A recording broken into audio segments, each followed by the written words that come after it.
सिर्फ राजस्थान ही नहीं, पूरे भारत के अंदर जो ये बाल विवाह है एक भयंकर बीमारी है।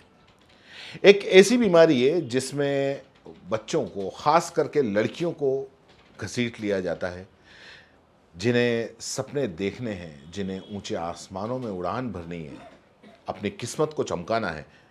उनके माँ बाप बिना सोचे समझे उन बच्चियों को बोझ समझकर उनका बाल विवाह कर देते हैं।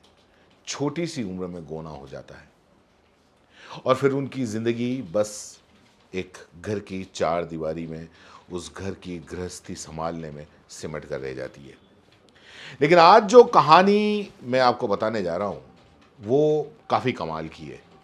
पूरे 13 गांव की 550 बच्चियां, बेटियां, जिन्होंने इस कुप्रथा को लात मार के तोड़ दिया। जी हाँ, बिल्कुल, लात मार के तोड़ दिया। इन बेटियों ने समाज की उन बेड़ियों को तोड़ा जो बचपन में ही इनके पैरों के अंदर बांध दी जाती थी। अजमेर के केकड़ी उपखंड में वो 13 गांव, जहां छोटी छोटी बच्चियों की महज 3 से 4 साल की उम्र में शादी करवा दी जाती है, उन्हीं 11 गांव की 550 लड़कियों ने यह कह दिया कि ये बाल विवाह और ये जबरदस्ती की सगाई, ये जबरदस्ती का गोना, ये हमको मंजूर नहीं है। किसी ने बाल विवाह तोड़ा तो किसी ने अपनी सगाई तक तोड़ दी और अपने अधिकारों के लिए लड़ी।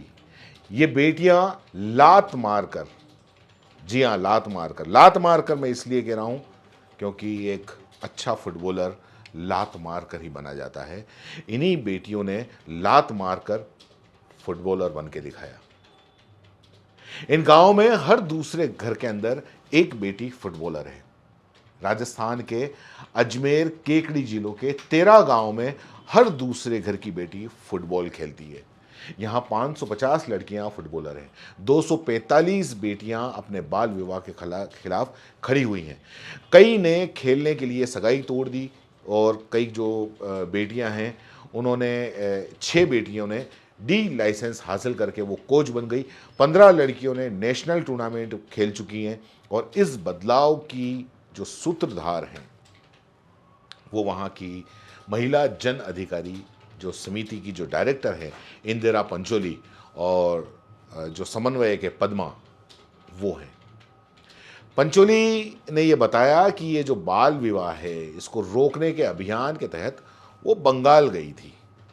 तो वहाँ उन्होंने देखा कि गांव की बच्चियां स्कूल के बाद थानों में बने मैदानों में फुटबॉल खेल रही हैं। जब हमने उनको देखा तो हमने ये ठाना कि अपने ज़िले अजमेर में भी ऐसा हम बदलाव लाएंगे, और इसके लिए उन्होंने खेल उत्सव लगाए, घोषणा करवाई कि जो बेटियां फुटबॉल खेलना चाहती हैं वे आएँ। काफ़ी लड़कियां आईं, पर जब प्रैक्टिस और प्रतियोगिता के लिए बाहर जाने की बात आई तो घर वालों ने उनको रोक दिया, क्योंकि किसी का कहना था कि लड़की बाहर जाएगी तो क्या हो जाएगा, गांव वाले क्या कहेंगे, ये कहेंगे, वो कहेंगे। लेकिन इसके बावजूद भी कोई नहीं माना और आज हाल ये है कि इन 13 गांवों के अंदर हर दूसरी लड़की फुटबॉलर है। आपको ये भी बता दूं कि इन बेटियों पर एक डॉक्यूमेंट्री फिल्म भी बनी है, किकिंग बॉल्स। निर्माता अश्विनी याडी और ऑस्कर विजेता गुनीता मोंगो कपूर की हाल करीब साल भर पहले ये फिल्म बनी होगी, डॉक्यूमेंट्री। 40 मिनट की डॉक्यूमेंट्री फिल्म है किकिंग बॉल्स।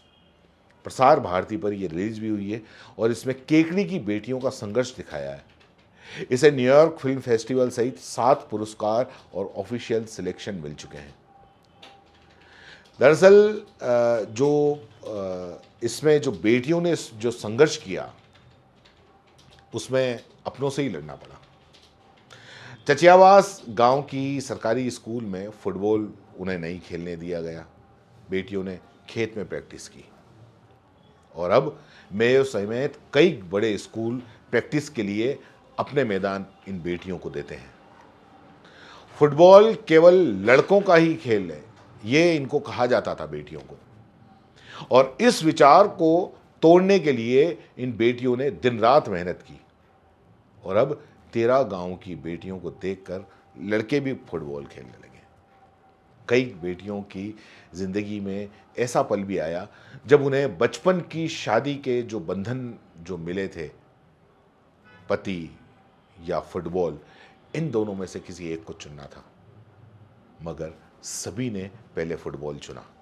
नेशनल और स्टेट प्लेयर बनी, कोच बनी, और आज इस फुटबॉल की वजह से इनमें इतना कॉन्फिडेंस है कि ये अपने सपनों की ऊंची उड़ान भर सकती हैं।